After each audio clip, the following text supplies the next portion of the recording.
O Entenda Direito dessa quarta-feira convidou a doutora Fabiana Martins, já esteve aqui por outras vezes para nós discutirmos a respeito de INSS. E o assunto agora é um assunto não muito polêmico, mas que a gente tem que trazer a notícia para o telespectador. A partir do mês de agosto serão revistos 800 mil benefícios. E em razão disso, a doutora Fabiana aceitou o convite da TV Sul e do Entenda Direito para a gente bater um papo a respeito dessas revisões. Doutora Fabiana, muito obrigado pelo atender o nosso convite no Entenda Direito na TV Sul. Eu que agradeço, Daniel. É uma honra sempre estar aqui atendendo a você e a TV Sul. O que vai acontecer, doutora, com essa revisão?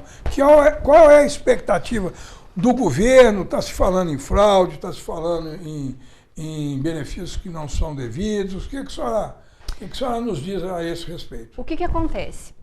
A grande preocupação do governo, na verdade, ele precisa melhorar o orçamento dele para 2025, a verdade é essa, né? Então, a expectativa dele é que com essa revisão, com essa reanálise, que não é realizada desde 2019, eles consigam conseguir um valor ali para o caixa deles, vamos dizer assim, de até 7,2 bilhões.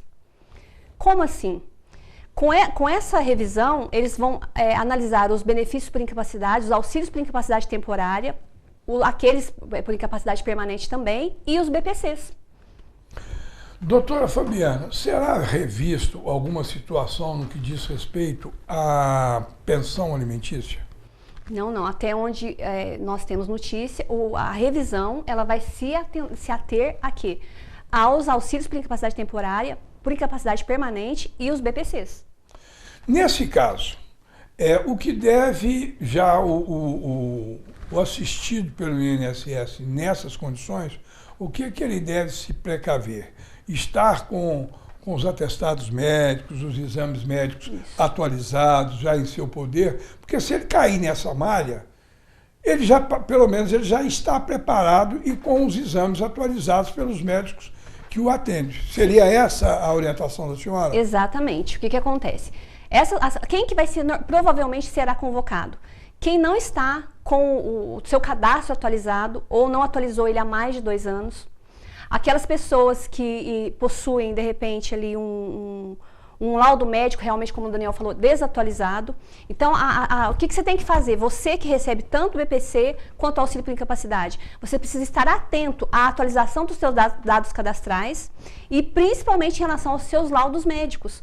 Porque nós acreditamos, previdenciaristas, que, em relação ao benefício por incapacidade, né, o BPC, eles vão fazer cruzamento dos dados do CAD único, da renda, tudo aquilo que nós já falamos aqui anteriormente. Eles vão bater nessa tecla. Por quê? Por que eles estão fazendo isso? Porque há muitas pessoas que estão recebendo indevidamente. Fraude foi concedido por meio de fraude e agora eles querem o quê? Com essa reanálise, apurar se realmente aquelas pessoas que na época que foi concedido o benefício, elas perduram com aquela doença, elas permanecem doentes, ou se simplesmente, porque muitas pessoas, a gente sabe, né, Daniel, que elas continuam, o auxílio por incapacidade, por exemplo, às vezes é concedido, elas vão e começam a trabalhar, às vezes informalmente, não registram sua carteira de trabalho, mas começam a trabalhar. Então, assim, eu eu acredito que seja é muito válido isso, essa reanálise, esse pente fino do INSS, justamente para detectar aquelas pessoas que estão recebendo indevidamente. Eu sou dependente do meu pai por uma questão de ter uma deficiência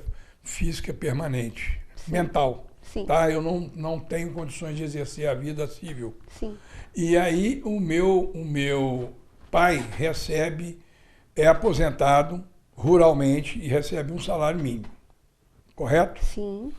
E a esposa recebe um salário mínimo também como ruralista. Um deles vem a falecer e aí um passa a receber a pensão por morte do outro. Neste caso, eu estou vivendo com o cônjuge sobrevivente, sou dependente do LOAS, porque quando foi comprovado a renda, a minha mãe não era aposentada ruralmente, só o meu pai que era aposentado ruralmente. A soma dos rendimentos dele, o INSS entendeu que caberia o LOAS para mim. Agora... Pelo fato dele ter começado a receber a pensão por morte do cônjuge falecido, isso. Ultrapassou. Por que provavelmente... Você quer saber se o BPC será cortado? Isso. É isso? Provavelmente será porque quando existe no grupo familiar ali alguém que já receba até um salário mínimo, vamos dizer que esse pai não tivesse direito à pensão por morte referente a essa esposa que faleceu, tudo bem, manteria o BPC para ele, porque não houve alteração da renda. Mas eu entendo que a partir do momento que se somou, já não é mais um salário, são 2 salários, aí sim vai impactar na renda, provavelmente haverá o corte do BPC, sim. Para esse filho, né? Sim. Senhores telespectadores, a importância do Entenda Direito de trazer técnico, ou seja, advogado especializado nesse assunto que a gente está conversando. É muito importante que vocês procurem um advogado capacitado, o advogado da sua confiança, mas que tenha capacidade e tenha preparo para discutir o assunto do qual você está querendo contratá-lo. Porque não estou falando mal da advocacia. Hoje os assuntos são diversos e o advogado tem que estar especializado naquela demanda que está sendo questionada. Razão pela qual a gente sempre tem trazido a doutora Fabiana aqui, porque ela hoje só discute temas voltados para a Previdência Social, INSS, que é o Instituto Público, a aposentadoria pública, não é a aposentadoria privada. A privada tem outros colegas que conversam sobre isso. Vou trazer, quero convidar a senhora uma vez a respeito dos fraudes nos pagamentos de quem já tem direito a receber acumulados do INSS, que é através ou de RPV ou através de precatório, para nós falarmos desse assunto. Fica convidado, marco a data com a senhora. Sim, com certeza. Mas só para finalizar, que ficou faltando a gente... Algum outro recado? A gente comentar o seguinte aqui, ó. Quando, se porventura, porque a partir de agosto já vai começar o INSS já vai começar a fazer essa reanálise. Não vai ser feito de forma automática, não vai... Para quê? Para não sobrecarregar as agências, já foi falado isso também.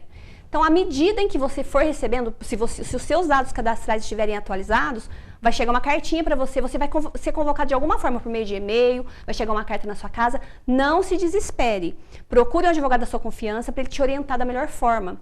Lembrando que, é muito importante, todo benefício ele tem direito de ser reanalisado a qualquer tempo. Tem. Só que tem algumas situações em que não pode haver o corte sem a comunicação, assim, tem que haver a comunicação prévia. Não só a questão da notificação. Tem uma situação, quem possui HIV, de repente, e já recebe o auxílio por incapacidade temporária ou recebe o auxílio por incapacidade permanente há muito tempo, não pode haver o corte assim, não pode. Quem também tem mais de 55 anos de idade e recebe tanto auxílio por incapacidade temporária ou auxílio por incapacidade permanente, ou a aposentadoria por invalidez, há mais de 15 anos, também não pode haver o corte, porque por lei, de acordo com a lei 8.213, lá nos seus artigos 43 e 101, se eu não me engane, diz isso, que a partir do momento que já recebe há mais de 15 anos essas pessoas, esses sujeitos, eles não pode haver o corte. E nesse caso, por isso que é importante você contratar um advogado da sua confiança para analisar a sua situação, porque aí provavelmente será impetrado um mandado de segurança preventivo para você não perder o teu direito.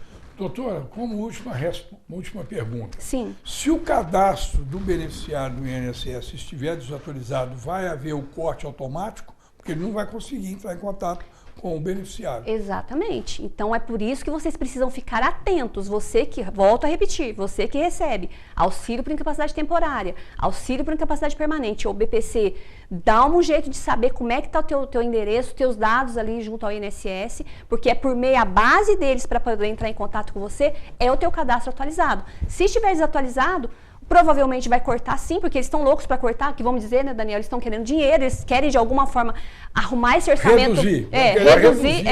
Então o argumento deles é o quê? Também um detalhe importante que eu não esqueci de falar, que desses 800 mil benefícios que vão ser, desses 800 mil casos, eles acreditam, a estimativa deles é que 50% tenham sido concedidos por meio de fraude. Agora você imagina. A quantidade de pessoas que vão... A economia que o governo vai fazer, se ele conseguir fazer essa redução de 50%, como a senhora está falando, chega na ordem de quantos milhões de reais? Então, é o que a gente comentou no começo da entrevista. A estimativa, pelo que eu andei estudando, 7,2 bilhões. Ou mais, né? Ou mais. Queria agradecer mais uma vez a sua permanência aqui. Muito bem. Telespectador, aquele que tem familiar que recebe os benefícios dos quais a doutora Fabiana comentou. Sim. Procure alguém para ver se o cadastro está atualizado e se precavenha né? Se for problema de doença, testados médicos atualizados, etc, etc. Quero mandar aqui um grande abraço para uma telespectadora que nos ouve todas as quarta-feiras. Dona Fátima, um grande abraço, um beijo no seu coração. Um abraço, dona Fátima. Muito obrigada por estar sempre com a gente aqui.